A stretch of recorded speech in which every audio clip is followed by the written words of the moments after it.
So once again, just what is the troubled teen industry? We already went over this a little bit with that presentation, but it's a network of privately owned behavioral programs.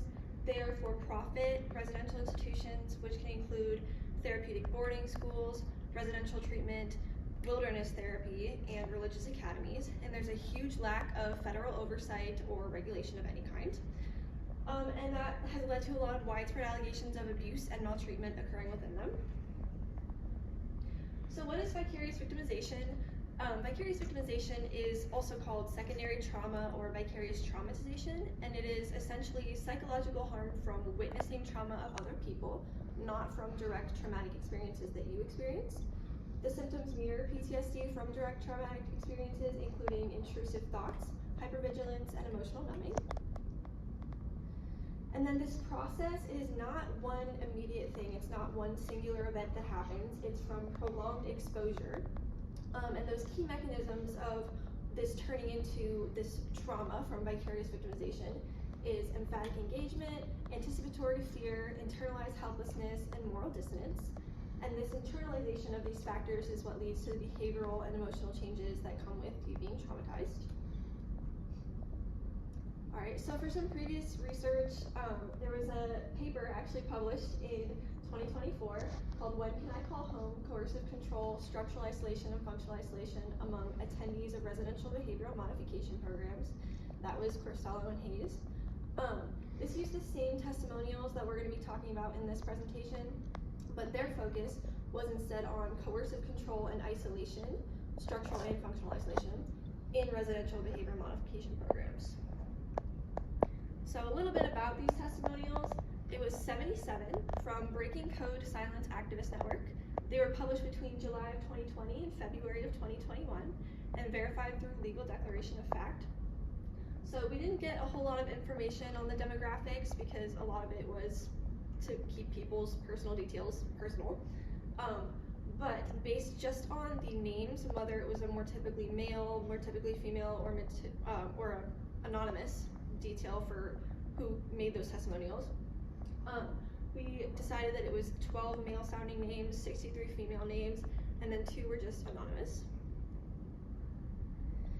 And then getting into what they concluded from this previous research, 66 of the testimonials reported themes of coercive control separate from isolation. 146 individual occurrences happened in 55 of those testimonials of some form of psychological abuse. And then 88 individual occurrences happened in 42 of those testimonials of solitary confinement or like physical restriction. And then structural isolation, so what that is basically a physical restriction of freedom or access to support structures, so being physically unable to get help from someone. And they found 214 instances of that from support structures across 65 of those testimonials, which is pretty big percent because it's 77 testimonials total. And then for functional isolation, that is not a physical isolation from support structures. Instead, it's isolation through fear. So you are afraid to find help. You're afraid to try to get out for whatever reason. And a lot of that included instances of surveillance and monitoring. They were being monitored so closely that they felt that they could not. And there were 52 instances of that across 37 of the testimonials. So what we coded for in this particular research for the vicarious victimization, we looked at solitary confinement and restriction. We looked at those level systems and requirement process to advance through the program, or like working the program. We looked at LGBTQ+ orientation, conversion therapy, shaming of sexual preferences or behavior, negative mental health outcomes, and of course, vicarious victimization. We more specifically focused on the experiences of vicarious victimization within that, and then references to a level system structure and group confrontation therapy as totalistic treatment characteristics. So these were the structures that were used within those treatments. And then our results for vicarious victimization, we found that 37 of the 77 testimonials mentioned a direct witness to victimization, so they were seeing their peers being victimized or being abused. And some quotes that show instances of this from those testimonials. Someone said, "I could go on and on about instances of humiliation, shame, and blatant discrimination I witnessed and experienced at this school." Someone else says, I was abused and witnessed my peers being abused by the staff. And then, of course, kind of where we got the title from, the level and kinds of abuse I witnessed was abhorrent. Now getting into anticipatory fear, that's again one of those key mechanisms I mentioned that are internalized, turning that all into trauma from this vicarious victimization.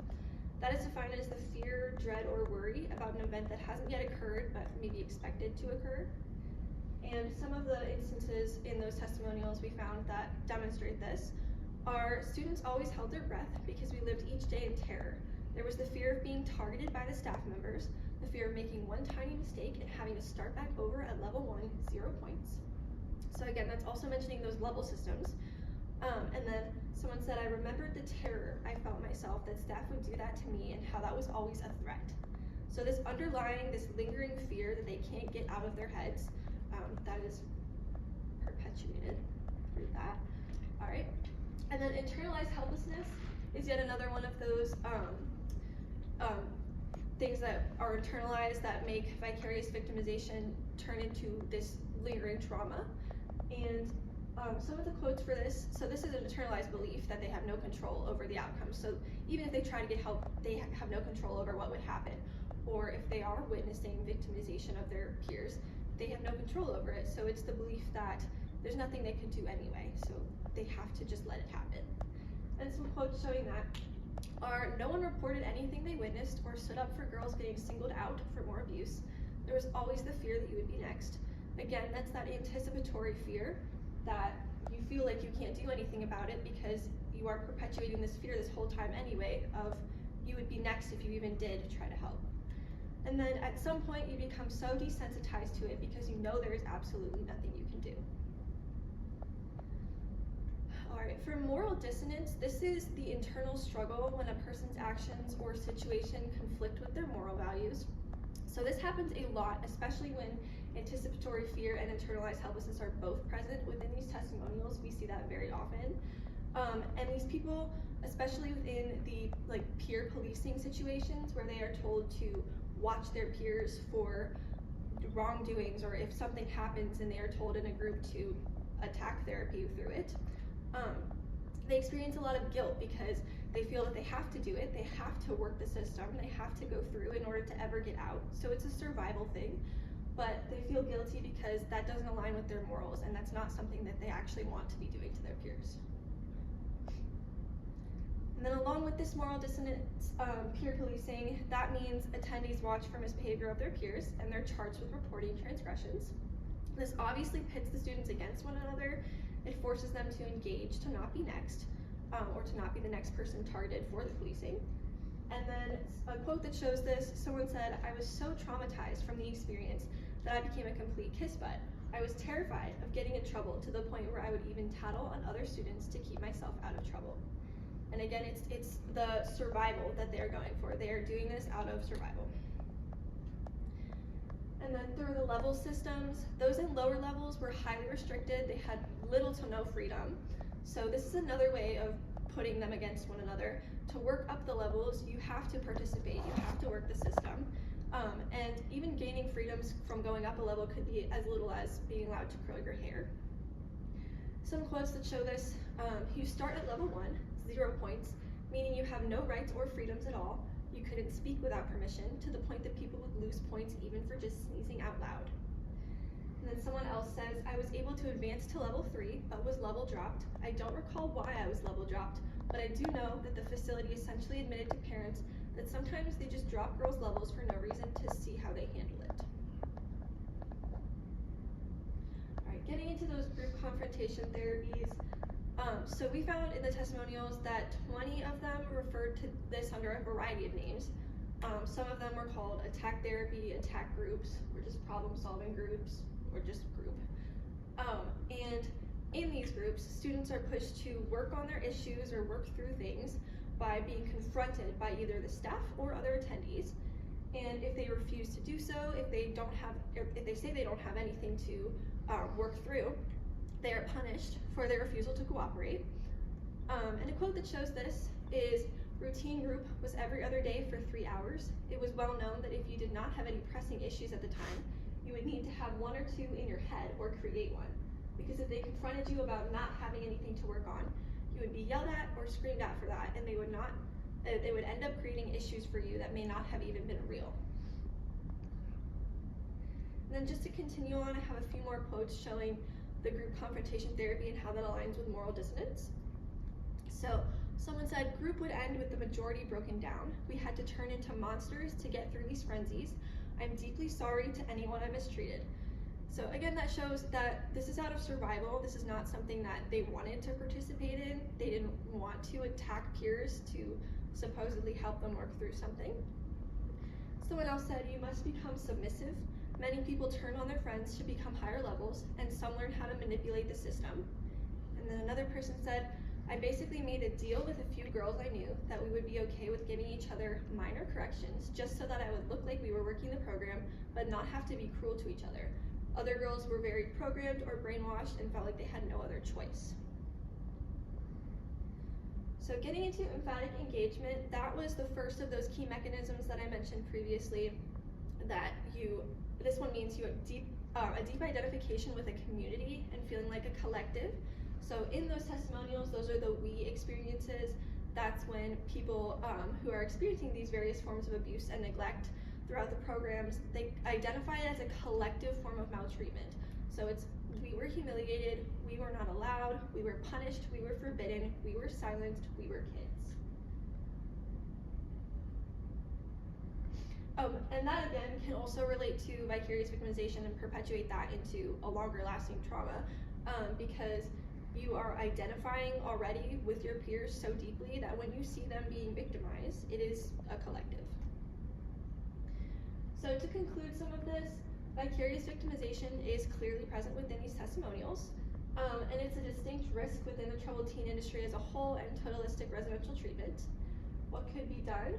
More evaluations of methods and functionality of the programs. Do they actually work, or why are we doing them like this? And then also just researching them as a whole, because there's not a lot known about them. A lot of people don't even know that they exist.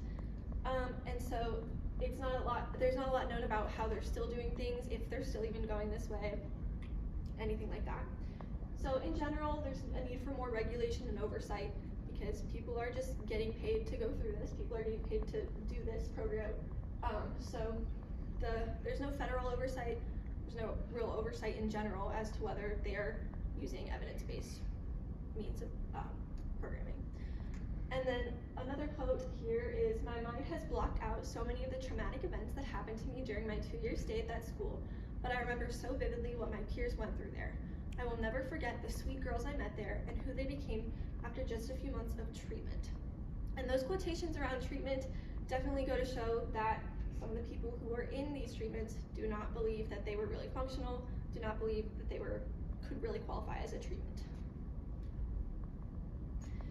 Some of the outcomes of vicarious victimization, specifically within these institutions, institutional betrayal is a big one. These institutions, a lot of the times, people believed that they were going to be getting help. People believed that the parents who sent them there believed that it was genuinely to help their kid. And then when these institutions instead just became a source of additional trauma or worsened what was already going on, it's an institutional betrayal. And then mental health effects, PTSD-like symptoms, as I discussed earlier, that includes dissociation and sleeplessness. And then there's also behavioral outcomes, including substance abuse, self-harm, and risky behaviors. It's not always the case, but sometimes if you're not helped through trauma that is already existing and instead it's perpetuated through programs like this, sometimes your coping mechanisms will not be good. And then normalization of abuse. These programs, because a lot of people who were in them it was such a day-to-day thing ingrained in them to work through the system, to work through all of this that same exact way that they were doing it, they have difficulty recognizing unhealthy relationships later on in life because the abuse in those systems were so normalized to them at that time. All right, thank you.